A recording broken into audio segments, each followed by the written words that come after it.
Assalamualaikum warahmatullahi wabarakatuh. Alhamdulillah, syukur kehadrat ilahi kerana dengan limpah dan izinnya dapat saya sampaikan tazkirah bertajuk Sirah Kedatangan Nabi di Kota Madinah. Sebelum saya memulakan tazkirah ini, ingin saya huraikan sedikit salah silap keluarga Rasulullah SAW untuk kita sama-sama mengenalinya. Hashim bin Abdul Manaf merupakan moyang kepada Rasulullah. Abdul Muttalib bin Hashim ialah datuk kepada Rasulullah. Ayahandanya pula bernama Abdullah bin Abdul Muttalib. Pada 570 Masihi, tercipta satu lembaran sejarah di Tanah Suci Kota Mekah. Malam Isnin subuh yang indah 12 Rabiul Awal yang cerah 20 April tahun Gajah, lahirlah zurat yang syahadah iaitu Muhammad bin Abdullah. Untuk pengetahuan semua, sebahagian para pengkaji sejarah berpendapat bahawa hijrah ke Habsyah bukan merupakan hijrah pertama yang dilakukan oleh Rasulullah, kerana secara geografi Habsyah adalah tanah dataran yang rendah, menjadikan halangan dalam menyebarkan Islam. Persekitaran Habsyah juga tidak sesuai untuk kemunculan agama baru kerana akan bersaing dengan agama lain iaitu Nasrani. Ketika Rasulullah melihat keganasan semakin dahsyat di kota Mekah, Rasulullah mengarahkan beberapa orang Islam termasuk Ja'far bin Abi Talib untuk ke Habsyah, kerana di Habsyah terdapat seorang raja yang adil iaitu Raja Najasyi. Apabila kaum Quraisy mengetahui akan perkara ini, mereka segera mengutus Abdullah bin Abi Rabi'ah pergi ke Habsyah dengan membawa hadiah yang cukup banyak untuk merasuah Raja Najasyi supaya memulangkan umat Islam kepadanya. Namun, dengan kebijaksanaan Raja Najasyi yang tidak mudah terpengaruh dengan rasuah itu, beliau bertanya kepada Ja'far tentang perkara apa yang dia bawa bersama mereka ke Habsyah. Lalu Ja'far menjawab dengan tenang membaca surah Maryam. Surah Maryam mengisahkan kelahiran yang ajaib di mana Maryam melahirkan Isa AS, sedangkan Maryam tidak pernah disentuhi oleh mana-mana lelaki. Kelahiran Isa AS tanpa ayah merupakan suatu bukti kekuasaan Allah SWT.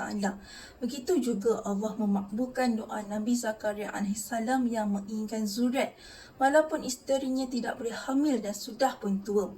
Sesudah itu, Abdullah bin Abi Rabi'ah terus mencelah dengan mengatakan bahawa kaum muslimin telah menghina Nabi Isa. Ja'far menjelaskan bahawa Isa itu adalah hamba Allah. Dia juga merupakan pesuruh Allah, rohnya dan hikmahnya diturunkan kepada Maryam yang sangat tekun beribadah. Raja Najasyi berasa terharu mendengar alunan surah Maryam sehingga air matanya mengalir. Lalu Raja Najasyi berkata kepada Ja'far bahawa apa yang dibacakan tentang kepercayaan kamu dengan kepercayaan kami seperti dua pancaran cahaya yang terpisah tetapi datang dari sumber yang sama. Dengan ini, Raja Najasyi mengusir Abdullah bin Abi Rabi'ah untuk meninggalkan Habsyah. Sejak itu, kaum muslimin menetap di Habsyah dengan penuh ketenangan sehingga mereka mendapat berita bahawa penduduk Mekah telah pun menerima Islam. Malangnya, berita yang mereka terima itu adalah berita palsu. Bermulanya hijrah pertama Rasulullah ke kota Madinah apabila umat Islam mendapat tentangan hebat oleh kaum Quraisy Mekah. Rasulullah mengarahkan umatnya berhijrah ke Yathrib yang lebih dikenali sebagai kota Madinah. Pada waktu malam 26 Safar, orang Quraisy telah mengepung kediaman Rasulullah untuk membunuhnya. Namun rancangan mereka sia-sia kerana Rasulullah meninggalkan Ali bin Abi Talib untuk tidur di tempat tidur Rasulullah. Rasulullah bersama sahabatnya Abu Bakar Siddiq bersembunyi dahulu di Gua Sur sebelum meneruskan perjalanan ke kota Madinah kerana yakin bahawa orang Quraisy sedang berusaha untuk memburunya. Orang Quraisy berasa sangat marah kerana tidak dapat mengesan jejak langkah Rasulullah sehingga mereka menawarkan 100 ekor unta kepada sesiapa yang dapat menangkap Rasulullah dan Abu Bakar dalam apa jua keadaan sekalipun. Di dalam Gua Sur, Allah telah menolong Rasulullah melalui perantaraan burung merpati dan labah-labah. Burung merpati membuat sarang di hadapan lubang Gua Sur, manakala labah-labah pula membuat sarang di lubang Gua Sur.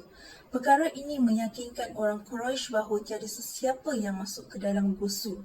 Selepas 3 hari di Gua Sur, Rasulullah bersama Abu Bakar meneruskan perjalanan ke Madinah. Pada 8 Rabiul Awal, Rasulullah dan Abu Bakar tiba di Quba dan membina sebuah masjid yang diberi nama Masjid Quba. Kemudian pada 12 Rabiul Awal, Rasulullah bersama Abu Bakar selamat tiba di kota Madinah dan disambut dengan penuh kegembiraan oleh penduduk Madinah. Setiap tahun kita menyambut Ma'al Hijrah kerana ianya hari yang penting bagi umat Islam mengenang peristiwa yang berlaku sepanjang penghijrahan Nabi Muhammad SAW dari kota Mekah ke kota Madinah pada tahun 622 Masihi. Hadirin hadirat sekalian, sebenarnya banyak pesanan Rasulullah kepada umatnya yang boleh kita amalkan dalam kehidupan seharian kita. Antaranya bersembahyang pada tengah malam, banyakkan berpuasa sunat dan ucapkanlah salam kepada sesiapa yang kita temui. Dengan ini saya akhiri tazkirah saya dengan mengucapkan Assalamualaikum warahmatullahi wabarakatuh. Rasulullah, dalam mengenangmu kami susuli lembaran sirahmu, pahit getir perjuanganmu membawa cahaya kebenaran.